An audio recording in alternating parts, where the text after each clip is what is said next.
Hello once again, this is Gerrard Barlow coming to you again from the ancient Isle of Avalon, otherwise known as Glastonbury in Somerset, England. And I just thought I'd begin to explore a few of the themes and associations around the landscape of Glastonbury.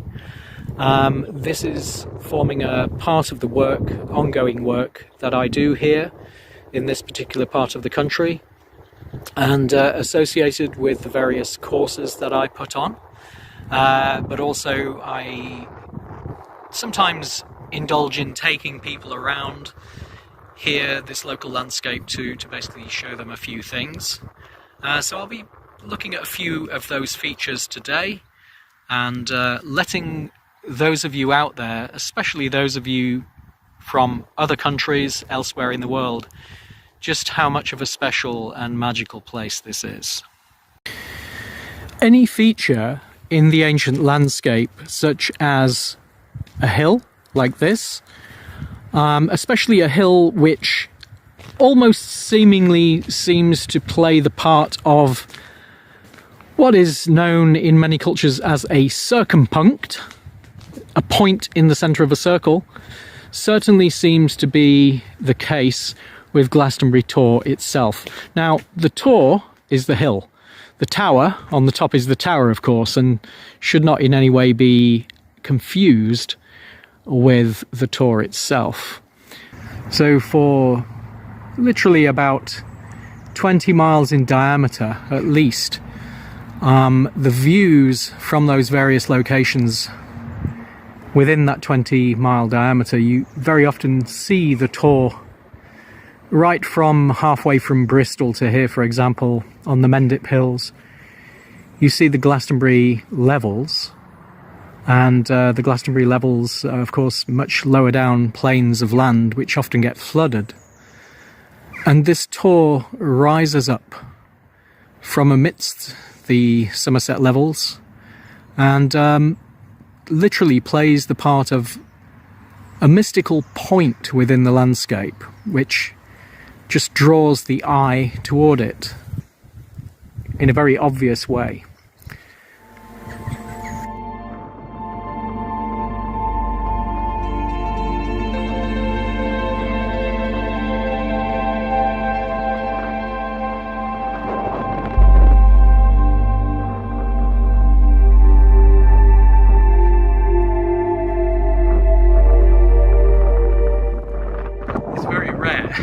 Actually find a day where Glastonbury Tor is not assailed by wind, even on what seem like fairly calm days further down into the local town.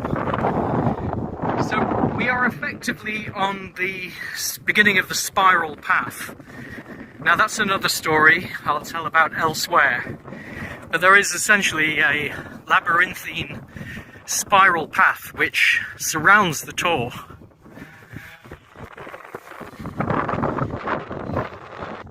And we can begin to see the plains down below us. And we're only a third of the way up the hill at the moment. See some flooding over there.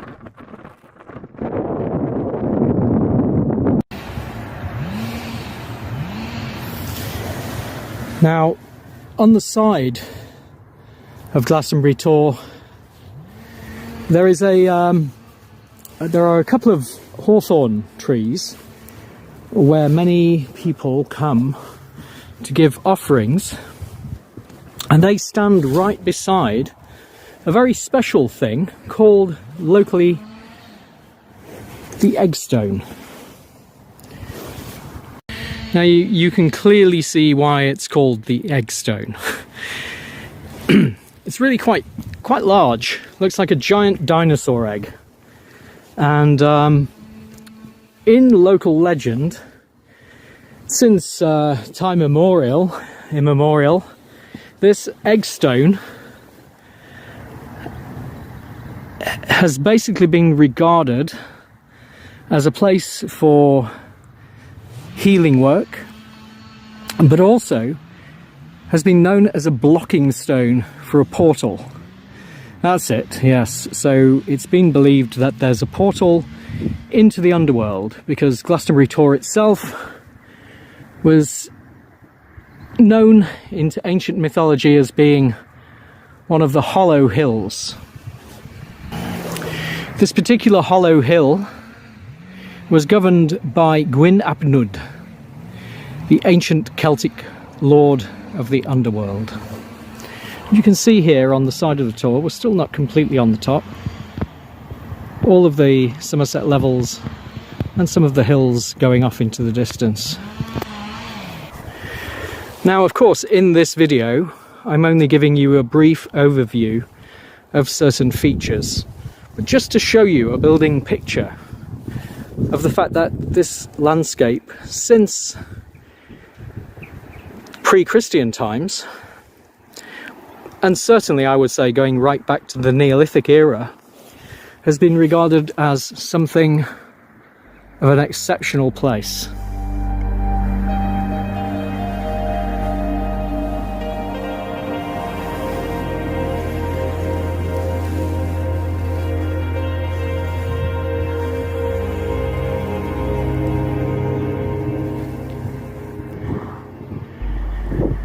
I think it's important to keep in mind when we encounter such places as this, with its never-ending myths and legends and associations on a magical and mythical level, it's important to keep as much of an open mind as possible and not just dismiss everything you come across by overusing the rational faculty. Of course, the rational faculty plays its part, and we must, as often as possible, employ it in certain circumstances.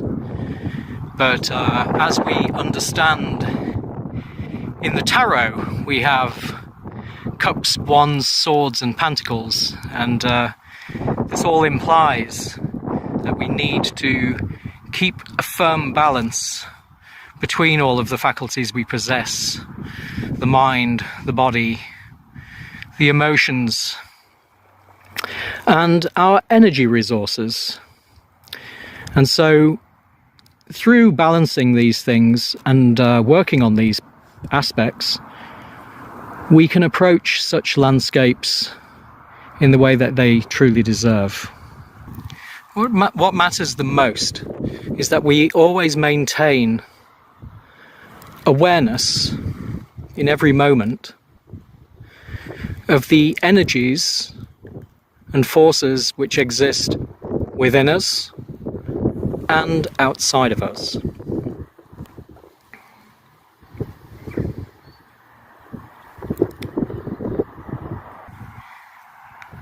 So that what we are essentially attuning ourselves to is the force of life itself. So when we speak of that level of energy, we're actually tuning in to the primordial energy itself, which animates everything from the level of the sun itself right down to the smallest blade of grass. And this is how we should approach every moment. The hill of Glastonbury Tor itself was always regarded as being, to the ancient mind, a primordial mound. And in the ancient mind, going right back to ancient Egypt, the mound of creation was central. And as I said before, this is the circumpunct in the center of the landscape, the actual central sacred point. And it's from here that the ancient symbolism of the bird, which would set off on its journey around the world, thus creating time and venturing through time and space, which became known as the Bennu in ancient Egypt and the phoenix to the ancient Greeks.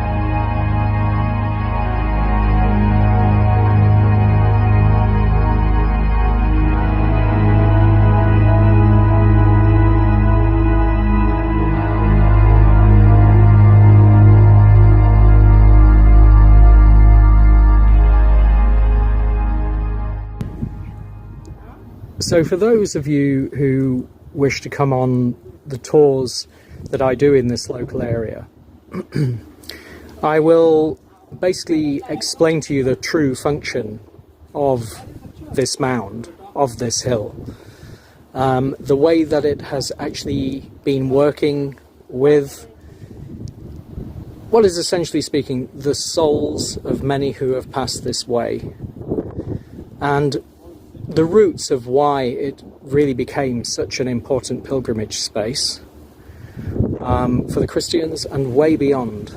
Of course, we have, even in the present day, many druidic groups that come here to work, magical groups that come here to work, and the amount of mythology which has been attached to this place since as far back as we can remember cannot have clustered in such a way around this spot without good reason.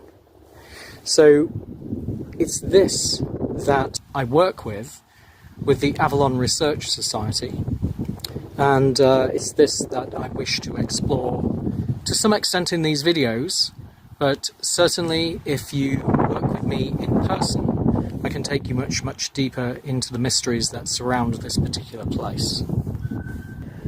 And why should these things be done with a closer contact with me?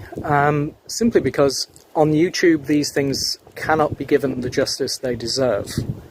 There are many, many mysteries of a very deep nature to explore regarding this particular place.